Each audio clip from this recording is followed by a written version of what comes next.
चलिए, बहुत बहुत धन्यवाद आप सबको कि आज आप सबके बीच आए हैं। आप सबके संज्ञान में आए ही देश के प्रधानमंत्री आदरणीय नरेंद्र मोदी जी के नेतृत्व 9 तारीख को 11 वर्षों के कार्यकाल को सरकार ने शुरू किया। इन 11 वर्षों में केंद्र सरकार की जो उपलब्धियां रही है वो आपके बीच में पत्रक के माध्यम से आपके बीच में पहुंचा हुआ है, इसलिए मैं उसको दोहराना नहीं चाहूँगा कि क्योंकि वो सारी चीज़ आपके हाथ में है, आपको लिखने में भी सुविधा होगी, लेकिन कुछ बातों को मैं आपके समझ रखने में ताकि आपके संज्ञान में विषय आ सके। कोई भी सरकार होती है तो सरकार से लोगों की जो उम्मीदें होती हैं या सरकार से लोग अपेक्षा करते हैं कि सरकार कैसे होनी चाहिए, किस प्रकार से होनी चाहिए, तो पहली जो प्राथमिकता सरकार की होती है वो सुरक्षा को गारंटी देना जरूरी है,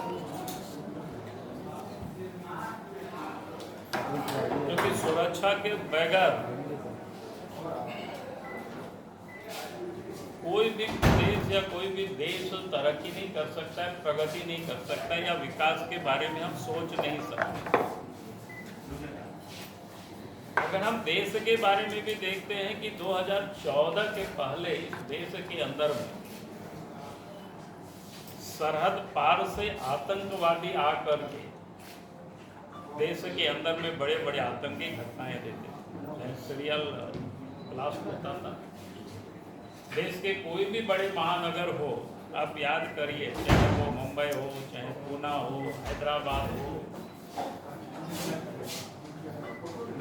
या जितने भी प्रकार की जो शहरें हैं, या पहले बम ब्लास्ट होते रहा है और हम सब लोग कुछ भी नहीं कर पाते थे।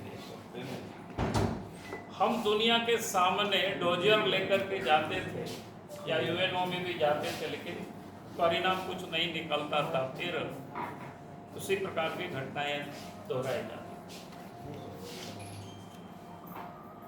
देश के प्रधानमंत्री नरेंद्र मोदी जी के बनते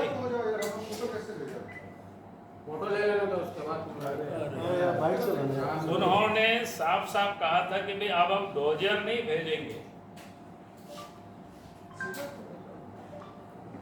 यानी देश के अंदर में कहीं भी कोई उग्रवादी हमले होंगे, आतंकवादी हमले होंगे, तो उसको उसी ही भाषा में उसको जवाब दी जाएगा। और आप सबको पता है उरी की घटना, पुलवामा की घटना, फिर अभी पहलगाम की जो घटनाएं हुई,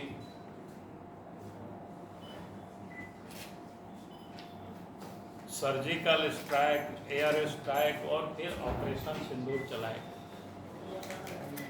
यानी दुनिया को साफ साफ बता दिया गया कि अगर भारत में कहीं भी आतंकवादी घटनाएं होगी, हिंसा होगी, तो उनको प्रेरित करने वाले हो या आतंकवादी हो, जहां कहीं भी होंगे उसको खोज करके उसको ढूंढ निकालेंगे और उसको उसी भाषा में उसको जवाब दिया जाएगा। और पिछले दिनों हम सब देखे जो अभी भी ऑपरेशन सिंदूर यानी समाप्त नहीं हुआ है, उसको एक प्रकार से स्थगित रखा गया है। और ये भी कहा गया, देश के प्रधानमंत्री ने साफ साफ कहा, फिर से अगर देश के अंदर में कोई आतंकवादी घटनाएं होती है उसको एक्ट ऑफ वार माना जाएगा। तो कहने का अर्थ है कि आज इन 11 वर्षों में 3-4 घटना को छोड़ दिया जाए तो आप देखते होंगे कोई इस प्रकार की नहीं, तो इतना घटनाएं होते थे पहले डर लगता था। देश में बड़े महानगरों में और सरहद के पार से आतंकवादियों को और साथ साथ चाइना की भी डोकलाम या क्या कहते हैं यहाँ पर जो चाइना सेना ने जो कोशिश की भारत की सरहद को पार करने की, उसका भी मुंह तोड़ जवाब भारत की सेना ने दिया। यानी हम कह सकते हैं चाहे आतंकवादी हो चाहे सरहद के पार से पड़ोसी देश का सेनाओं की जो भारतवर्ष में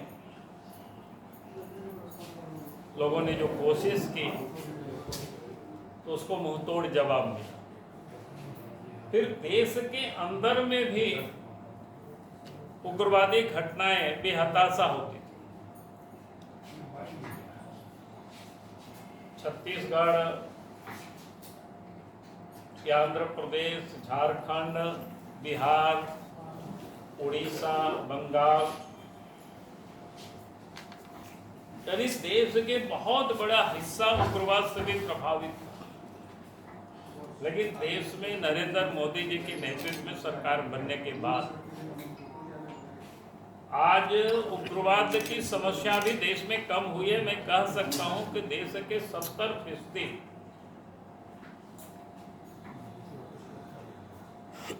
उग्रवादियों की समस्याएं समाप्त हुई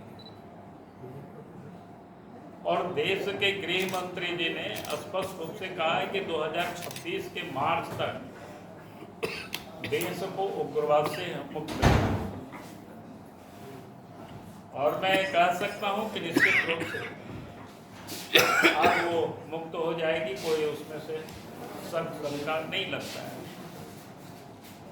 और इसलिए भी मैं कह सकता हूं क्योंकि झारखंड राज्य के भी हम सब लोग जानते हैं एक साथ था और बिहार से जब झारखंड अलग हुआ तो उस समय उग्रवादियों की क्या स्थिति थी। यानी रांची से रात में किसी भी सड़क में लोग जाने में लोग डर लगता।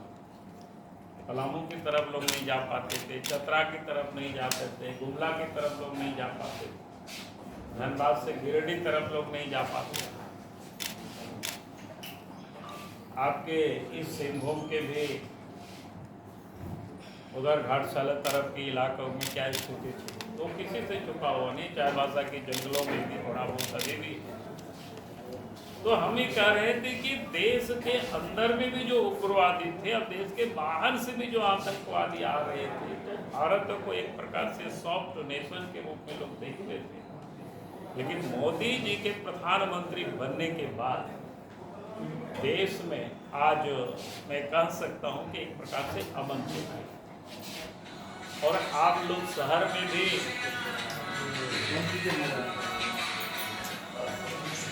सुख शांति से लोग अब लोग आराम कर पा रहे हैं, रह पा रहे हैं। तो हमने कहा कि सुरक्षा के मामले में आज भारत काफी कुछ बेहतर हुआ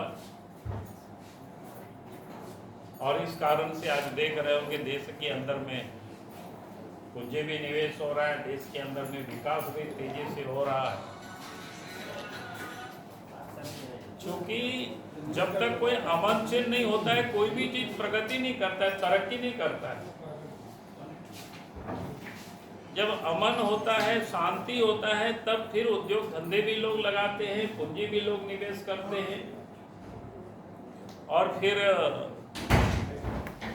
उद्योग धंधे भी लगाते हैं। अगर अमन चिन्ह नहीं होता है तो कोई आना नहीं चाहता है, सब बाहर लोग भागते हैं। तो आज देश में जो स्थिति है, इस कारण से आप सब लोग देख रहे होंगे कि भारत की जो विकास के मामले में आज दुनिया का चौथा बड़ा आर्थिक ताकत दुनिया में भारत बने। तो इसलिए ये सहज नहीं है कि जहां पर पूरे 50 वर्षों में अगर हम $2 ट्रिलियन के बीच ही हम लेफ्ट राइट धरते रहे, लेकिन मोदी शासन में इन 11 वर्षों में आज $4 ट्रिलियन से अधिक हम इकोनॉमिक भारत की जो अर्थव्यवस्था है वो पहुंच गई।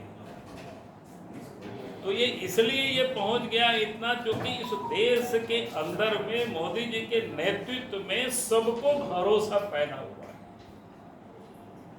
और देश आज तरक्की कर रहा है, आगे बढ़ रहा है।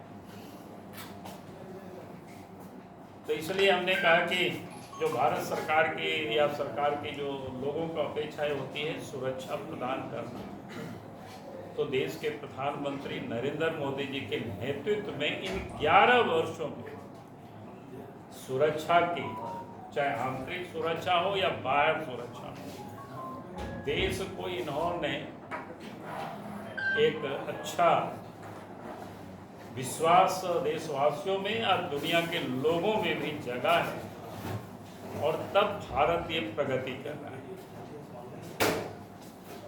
दूसरा जो विषय होता है वो सुशासन की, यानी सुशासन मतलब करप्शन फ्री गवर्नमेंट। आप 2004 से 14 के बीच के भारतवर्ष के बारे में अगर आप कल्पना करें तो उस समय याद करिए रोज घोटालों की ही चर्चाएं होती, 2G, कोलगेट, कॉमनवेल्थ, ऐसे इस प्रकार की, और उससे पहले से भी यानी जितनी भ्रष्टाचार की सिर्फ चर्चाएं होती थी, विकास की चर्चाएं नहीं होती। लेकिन देश के प्रधानमंत्री नरेंद्र मोदी जी जब बने तो उन्होंने कहा दिया साफ साफ कि भाई ना हम खाएंगे ना हम लोगों को खाने देंगे, बल्कि जिन लोगों ने खाया है उसको भी हम निकाल लेंगे। तो इन 11 वर्षों में आप कोई भ्रष्टाचार की चर्चाएं नहीं होती, करप्शन की चर्चाएं नहीं होती है देश के सरकार के, बल्कि आप जिन लोगों ने वर्षों तक खाया था, जगह जगह संपत्ति को लोगों ने छुपा करके भी रखा था, तो देश के प्रधानमंत्री नरेंद्र मोदी जी के नेतृत्व में वो सारे संपत्ति को भी निकाला जा रहा है। तो इसलिए हमने कहा कि जो सुशासन है और देश के अंदर में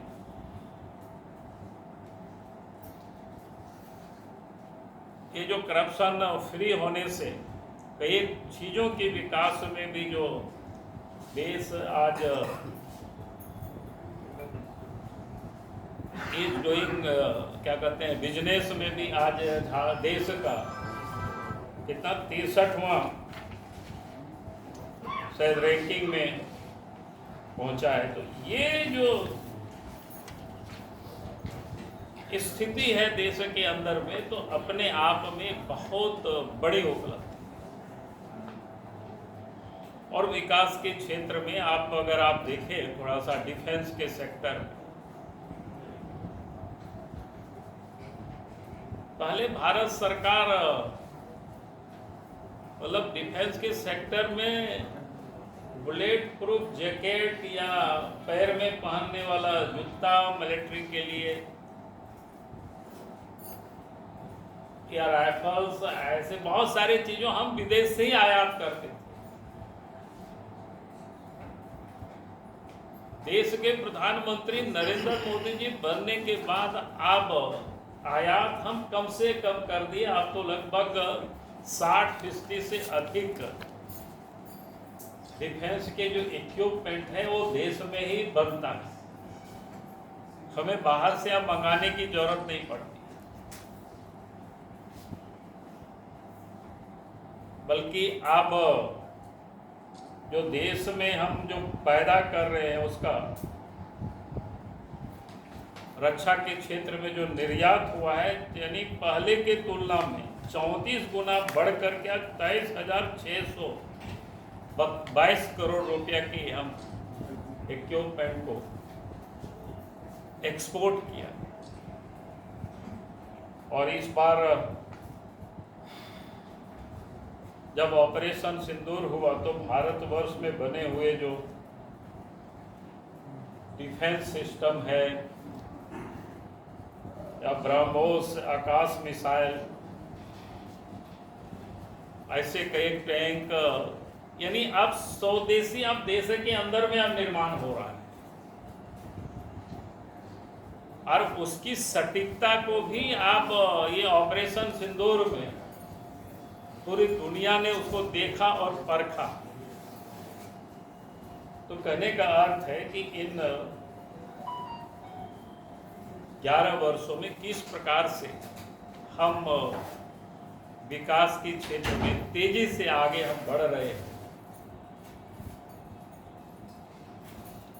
फिर कूटनीतिक क्षेत्र में भी देखेंगे, भारत सरकार यानी अपने यहाँ जितनी बड़ी बड़ी समस्याएं दुनिया में आई, अभी भी रशिया और यूक्रेन का वार चल रहा है, तो उस समय याद होगा या यूक्रेन में जब भारतीय लड़के फंसे थे या भारतीय लोग कामगार वहाँ फंसे थे, सारे लोगों को किस प्रकार से निकाला गया अफगानिस्तान से। ये दुनिया इस बात को आज मानती है, भारत की जो कूटनीतिक सफलता है मोदी जी के नेतृत्व में, ये अपने आप में बहुत बड़ी बात है।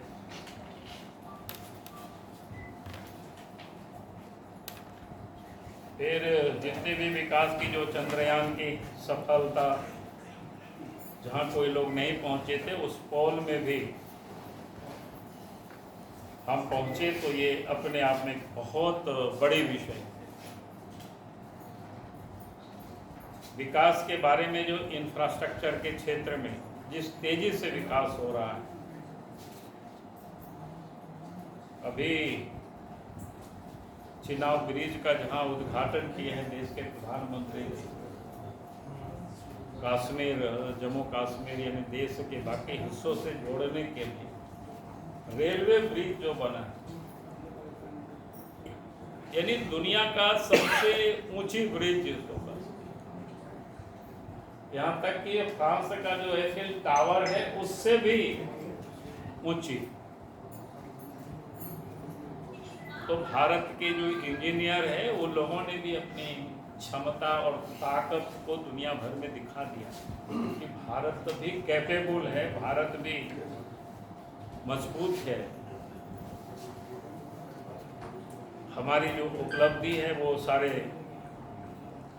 काम हुए, इस प्रकार की अनेकों काम और सड़कें बनी है, बाकी सारे, इसलिए मैंने कहा कि आप सबके समय पत्रक है, आप उसको देख लेंगे। झारखंड में भी देखेंगे कई एक यहाँ एम्स बन गए, ऐसे देश भर में भी काफ़ी क्या कहते हैं, यहाँ पूरे देश में 23 एम्स बने, तो 23 में से झारखंड में भी एक एम्स बने। जब देश भर में 150 करीब हवाई अड्डा बने जहाँ पर हवाई जहाज अब उड़ान भर रहे हैं, यानी आज़ाद भारत में 2014 तक जहाँ 74 थे, आज उससे ठीक डबल से भी अधिक हो गया। तो झारखंड में भी देवघर की हवाई अड्डा ऑपरेट हो गया, अब वहाँ से दिल्ली, मुंबई और बेंगलोर की हवाई उड़ानें अब भर रही। तो मैंने इसलिए इस बात का थोड़े से उल्लेख कर रहा था आपके समझ, जो किस प्रकार से विकास किया। सड़कों के क्षेत्र में तो इतनी विकास हुआ है देश के अंदर में, या झारखंड में भी हम लोग देख रहे हैं भारतमाला प्रोजेक्ट जो चल रहा है इस समय काम, या पहले का जो क्या कहते हैं एनएच था वो भी जिस प्रकार से बन रहा है, यानी विकास की गति जिसको कह सकते हैं कि ये 11 साल में बेमिसाल, इसकी कोई आप उदाहरण माने ऐसे विकास इतनी दूर तक गति से होगी, ये हम और आप पहले कल्पना नहीं कर सकते थे। मैं तो लोगों से कहता हूँ कि जब कि झारखंड के हम गांव से आते हैं, तो गांव से जब हम लोग पहले स्कूल जाते थे, कॉलेज जाते थे, यहाँ तक कि जब MP MLA नहीं बने थे, भारत सरकार मंत्री नहीं बने थे, तो गांव आने जाने के लिए बहुत कठिन होता था, 5-5, 6-6 किलोमीटर पैदल जाना पड़ता था। नदी नाला में बड़े बड़े बाधक बने थे, बरसात के दिनों में आने जाने मुश्किल था कि बारिश बाढ़ समाप्त हो तब आदमी पार हो। लेकिन आज मैं कह सकता हूं नरेंद्र मोदी जी के नेतृत्व में जब सरकार बनी तो करीब करीब अब गाँव में मैंने 90% से भी अधिक कि गांव अब सड़क मार्ग से गाड़ी से आप पहुंच सकते हो। ये कोई कल्पना नहीं कर सकता था। इस काम को देश के प्रधानमंत्री नरेंद्र मोदी जी के नेतृत्व में बड़ी तेजी से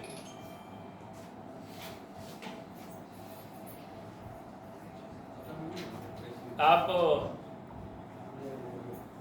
पहले बिजली का भी देखते हैं ना, हम कहते हैं कि मिट्टी तेल के लिए कितना मारामारी होता था। आप लोग भी बहुत लिखते होंगे मिट्टी तेल का काला बाजारी होता है। अब शायद ही मिट्टी तेल का चर्चा भी नहीं होता है गांव में। गांव के लोग भी भूल गए कि देश के प्रधानमंत्री नरेंद्र मोदी जी ने एक संकल्प लिया था कि भाई देश के हर गांव और घरों तक हम बिजली पहुंचा दें, और करीब करीब उसमें सफलताएं मिली। आज हम लोग महसूस करते हैं जहाँ कहीं भी गांव में जाते हैं तो आप इसकी केरोसिन तेल की लोग चर्चा नहीं करते। कहते हैं कि भाई या तो वोल्टेज थोड़ा कम है झारखंड जैसे राज्यों में, या फिर 24 घंटा नहीं मिलता है, 15 घंटा मिलता है, 16 घंटा मिलता है, इसके लिए आप लोग बातें करते हैं। या कहीं कहीं बहुत बात करते हैं तो नहीं ट्रांसफार्मर जला हुआ है, वो 10 दिन हो गया, 15 दिन हो गया, 20 दिन, वो झारखंड जैसे राज्यों में। तो मैं कह रहा था कि ये जो 11 वर्षों में ये परिवर्तन आया है। आप मोबाइल के क्षेत्र में ही देख लिए किस प्रकार से डिजिटल हुआ है। पहले कितना महंगा था, सब जगह उपलब्ध नहीं था, अब तो सब जगह उपलब्ध है और इतनी सस्ता हो गया है कि आप जितना उपयोग करिए। अब 300-400 रुपया में हमको लगता है 300 भी नहीं लगता है शायद, पूरा 28 दिन आप या 19 दिन बात कर सकते हैं, महीनों दिन आराम से। तो इतना सस्ता, यानी हर लोगों के पहुंच तक पहुंचा दिए। और डिजिटल यानी ऑनलाइन पेमेंट भी पहले आपको मैंने परिवर्तन कैसे हुआ मैं कह सकता हूं कि हमारे इलाकों में थोड़ा कोडरमा और गिरिडीह के बीच में थोड़ा जंगल पड़ता था। हमारे गांव के इलाके से गिरिडीह जाने बीच में थोड़ा सा जंगल पड़ता था छोटा मोटा, लेकिन डकैती खूब होता था गाड़ी में, दिन दहाड़े लूटपाट हो जाता था। इसलिए कि व्यापारी लोग जितने भी होते थे या शादी ब्याह में कोई भी पैसा गठरी उठरी में लेकर के लोग जाते थे वसूल करने के लिए, लेकर के तो उसमें डकैती हो जाता था। लेकिन अब ये डकैती की बातें पुरानी हो गई, बस उसमें अब लूट नहीं होता है, कोई रोक नहीं होता है। तो हमने उस पर बहुत रिसर्च किया, ऐसा क्यों हो गया। तो आप पैसा लेके लोग जाते ही नहीं है। अब जिसको पैसा वसूल करना होता है सब ऑनलाइन वसूल कर देता है, ऑनलाइन जमा कर लेता है, सब कुछ अपना करता है। आप तो देख रहे होंगे कि सब्जी भी बेचता है, उनके पास भी पेटीएम लगा हुआ। पहले हमें याद है कि जब देश के प्रधानमंत्री नरेंद्र मोदी जी ने ये पेटीएम या शुरू किया था तो उस समय कांग्रेस के कुछ मित्र लोगों ने मजाक उड़ाया था, बड़े बड़े जो देश के पहले वित्त मंत्री भी रहे हो, बोले भारत जैसे देश में जहाँ पर इतने लोग पढ़े लिखे नहीं कैसे चलेगा। लेकिन आज कहने में आनंद आता है कि भाई जितना देश में पेटीएम का उपयोग या ऑनलाइन पेमेंट होता है डिजिटल दुनिया में, उसका 46% भारतवर्ष में लोग पेमेंट कर रहे हैं। फिर करप्शन को भी समाप्त करने के लिए क्या कहते हैं इसको, ऑनलाइन ही आप सब मैंने पेंशन बाकी सारे जितने भी प्रकार के गरीबों के यहाँ तक आप पहुँच रहा है, यानी उसमें भी करप्शन की काफ़ी हद तक काबू पाया जा चुका। नहीं तो पहले के प्रधानमंत्री कहते थे ना कि भाई हम भेजते हैं तो वहाँ तक पहुँचते पहुँचते घिसते घिसते 15 पैसा पहुँचता है। लेकिन मोदी जी ने ऐसी व्यवस्था कर दी कि अब कोई पैसा घिसता नहीं है, कि जितना वहाँ से भेजते हैं 1 रुपया तो 1 रुपया उसके खाते में पहुँच जाता है। अब उसके माध्यम से किसानों के खाते में पैसा आ रहे हैं, मजदूरों के खाते में पैसे जा रहे हैं। तो ये जो इन 11 वर्षों में देश के प्रधानमंत्री जी, एक तो हमने कहा कि सुरक्षा, सुशासन और विकास के लिए जो इंफ्रास्ट्रक्चर किस प्रकार से बनाए वो उसका मैंने थोड़ी सी, और उसके साथ साथ गरीब कल्याण। इन 11 वर्षों में 25 करोड़ लोगों को गरीबी रेखा से ऊपर ले जाना अपने आप में बड़ी बात है। कोई सामान्य घटना नहीं इन 11 वर्षों में इतना काम कर दे। और गरीबों के लिए जो देश के प्रधानमंत्री नरेंद्र मोदी जी ने जो काम किया है उसके बारे में अगर हम और आप विचार करें तब समझ में आता है कि आज गरीबों को जिसके घर नहीं था, तो जहां पूरा देश में 4 करोड़ घर दिए गए, तो उसी में झारखंड में भी 18 लाख से अधिक लोगों को 18.5 लाख करीब यहाँ पर घर मिला। फिर शौचालय, उसी प्रकार से आयुष्मान योजना के तहत 5 लाख रुपया तक के अच्छे अस्पतालों में भी गरीब इलाज करा सकते हैं, इसकी भी व्यवस्था, यानी दुनिया की सबसे बड़ी ये बीमा योजना। फिर 81 करोड़ लोगों को देश में मुफ्त में प्रत्येक व्यक्ति प्रत्येक महीना 5 किलो अनाज उपलब्ध कराना, ये कोई साधारण घटना नहीं है। और इस झारखंड में भी 2 करोड़ 63 लाख ऐसे लोगों को मुफ्त में प्रत्येक महीना यह अनाज उपलब्ध होती है।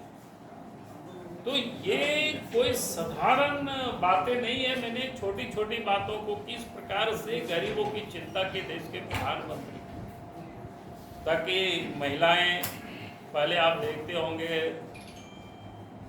बेचारी गांव घर बड़ा हो गया, जंगल वंगल उजड़ गया, या शहरी क्षेत्रों में कहाँ जाएंगे, तो शाम और सुबह का लोग इंतजार करते, यानी सुबह जल्दी जाए और सूर्यास्त होगा, तब दिन भर कैसे रहते हो। लेकिन देश के प्रधानमंत्री ने इस दर्द को देख करके, और गरीबों के घरों में भी शौचालय हो, गरीबों को भी प्रधानमंत्री आवास हो, और इन 11 वर्षों में कैसे परिवर्तन हुआ, इसका मैं एक उदाहरण आपको बताता हूँ। हमारा घर, पुराना घर था खपड़े, तो हमने तय किया है कि नहीं, उस घर को खपड़े का ही रहना चाहिए। तो खपड़े टूट फूट गया था, तो हमने कहा कि इस बार उसको थोड़ा सा खपड़े को हम बदलवा देते। आप सब विश्वास करेंगे कि अगर अगल बगल पता करेंगे तो आज के तारीख में खपड़ा बनाने वाले लोग मिलना बड़ा मुश्किल। 5-6 महीना लगा लोगों को बिठा करके, यानी 10-15 हज़ार बनवाने में। अब लोग बोला कि सर कहीं लोग नहीं बनाते हैं, तो समझ में आया कि एक आध पीढ़ी के बाद, मैंने कुछ वर्षों के बाद शायद बनाने वाले बचेंगे भी नहीं उसके। ये ठीक है, टाली उली बनता है मशीन से, बाकी और चीज़, लेकिन पहले जो हमारे कुम्हार भाई जो बनाते थे खपरा, जो घुमा करके चक्री, अब वो करीब करीब समाप्त। तो मैं खाली इसलिए ये कह रहा था कि ये परिवर्तन इन 11 वर्षों में हुआ है। अब शायद आगे कुछ थोड़ा बहुत कच्चा मकान पुराना दिखाई पड़ रहा है, वो कुछ वर्षों के बाद वो भी समाप्त हो जाएगा। जिस प्रकार से देश के प्रधानमंत्री नरेंद्र मोदी जी कहते हैं कि भाई कोई भी काम करे तो हमें सिचुएशन पॉइंट तक हमको ले जाए, यानी पर्याप्त मात्रा में जितनी लोगों की आवश्यकता है उतनी हमें काम करना।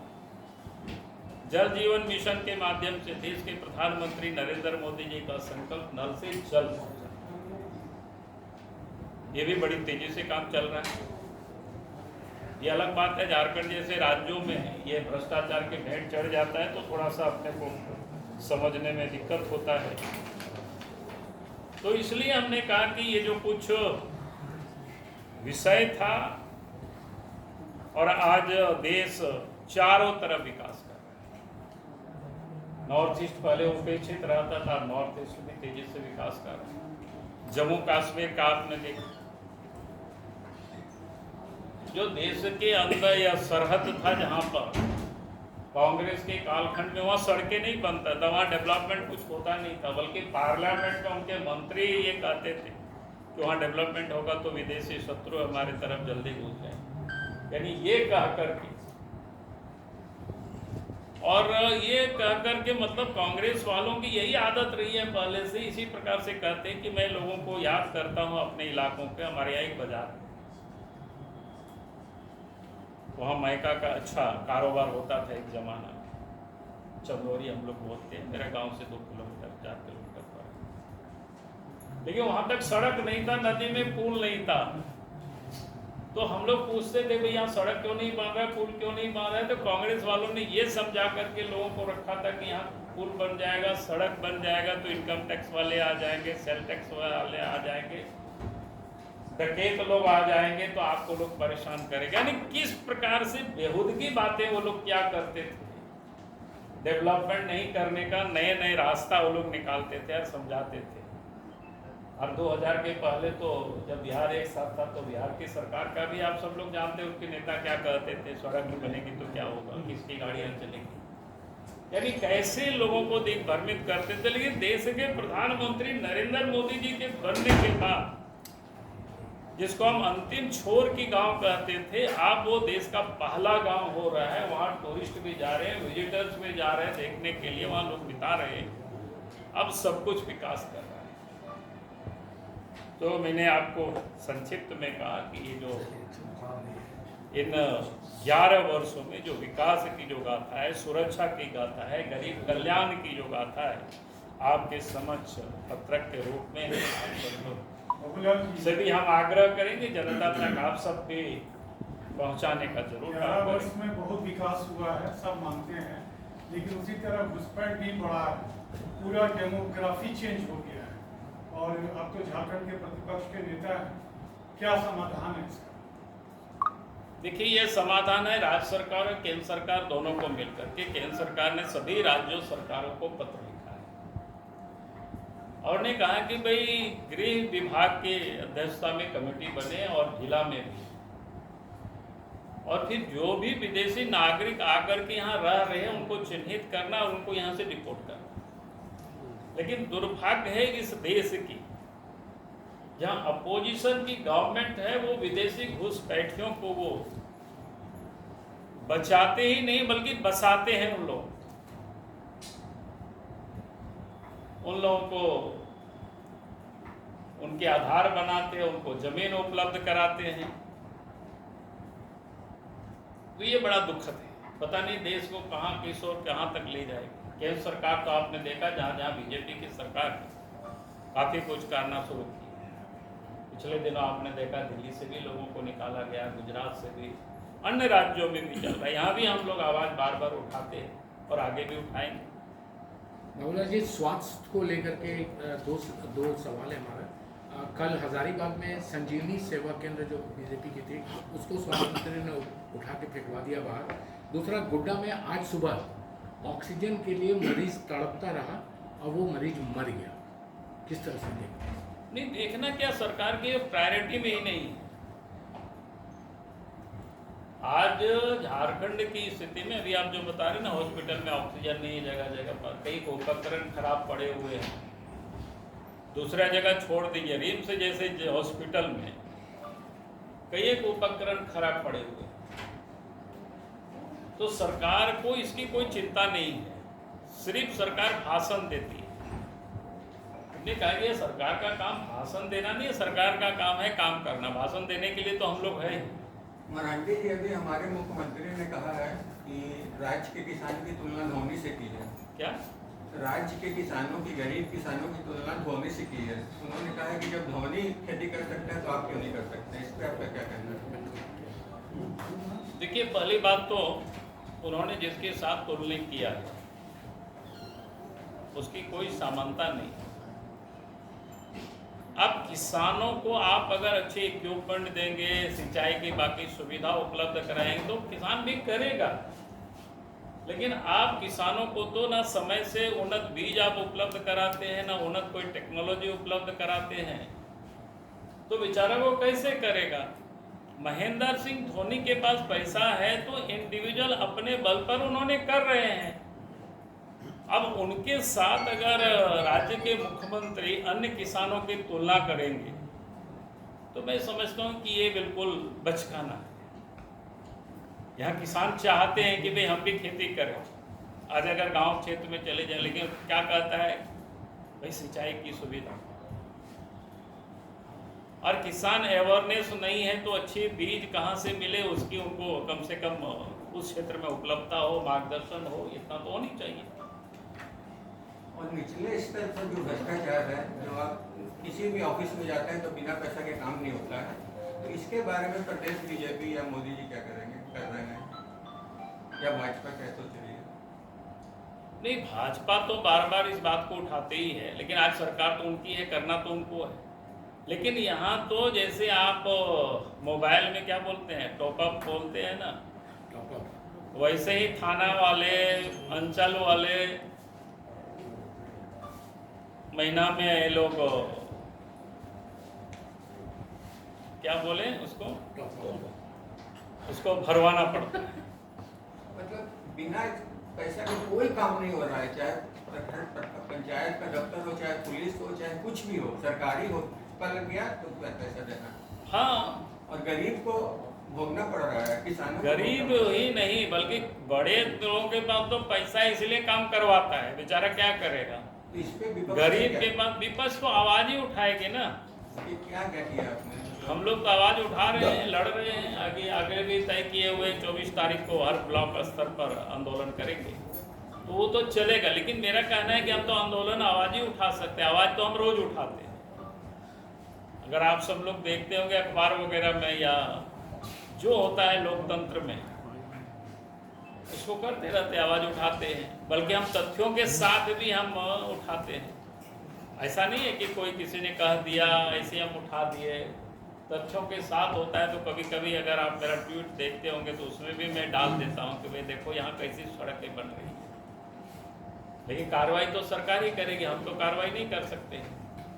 सर, भ्रष्टाचार के बारे में आपने कहा कि केंद्र की जो भी योजनाएं झारखंड में आती है भ्रष्टाचार की भेंट चढ़ जाती है, ऐसी कोई योजना आपका उदाहरण है जो कि आपको? हमने अभी जल जीवन मिशन बताया, अभी आपका ये आयुष्मान योजना में भी वही हो रहा है। सर, ये डिजिटल इंडिया जो हुआ सर, तो ये 2008 में साइबर फ्रॉड 1,76,000 था और ये 2022 में 3,37,00,000 हो गया। तो बिना किसी तैयारी के ऐसे डिजिटल इंडिया करना जिसमें लोग डेली साइबर फ्रॉड का शिकार होते हैं। नहीं, अब मैं कह सकता हूँ साइबर फ्रॉड को पकड़ने के लिए तेजी से हो रहा है, वो तो आप ये मान के चलिए दुनिया के हर देशों में होता है, इससे कोई भागता नहीं है। लेकिन हाँ, उसके लिए कार्रवाई के लिए क्योंकि हम जितनी तेजी से काम करते हैं तो वो भी कुछ ना कुछ रास्ता निकालता है।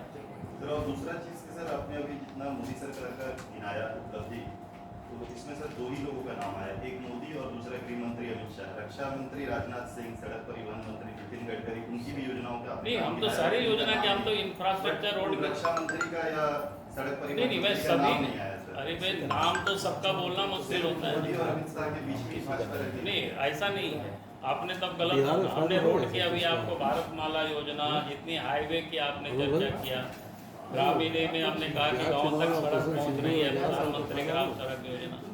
क्योंकि देश जब चलाती है तो वो देश के प्रधानमंत्री के नाम से ही सारे कुछ रहता है। और दूसरा जो कि उग्रवाद का मामला था, तो हमने कहा कि भाई आपने देखा होगा कि इस प्रकार से उग्रवाद से पूरा देश जल रहा है, लोगों को भरोसा नहीं थे कि यह समाप्त। मणिपुर का केंद्र क्या कर रही है? नहीं, मणिपुर के मामले में तो आपने देख लिया, काफी कुछ आसान हो। हेलीकॉप्टर से जाना पड़ रहा है राज्य को।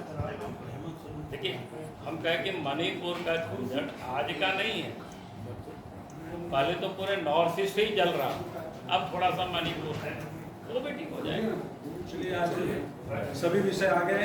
ये ऑपरेशन सिंदूर 11 साल का आपको उपलब्धि, क्या इसका बिहार चुनाव में कितना असर पड़ेगा?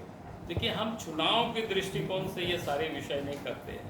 नहीं, जो अब हुआ सरकार है तो काम करते हैं, कितना असर पड़ेगा तो चुनाव के समय उसको आप देख लेना यार, आप लोग अच्छे हैं घूम करके उस समय। बंगाल की जो हमने कहा कि सरकार का काम है जनता को सुरक्षा की गारंटी देना, चाहे शत्रु देश के बाहर से हो, चाहे शत्रु देश के अंदर में हो। मैं कह सकता हूँ कि देशवासियों के दिल में एक विश्वास पैदा हुआ कि बंगाल में जो हालात है, आप लोग काफी प्रयास कर रहे हैं। बाबूलाल जी,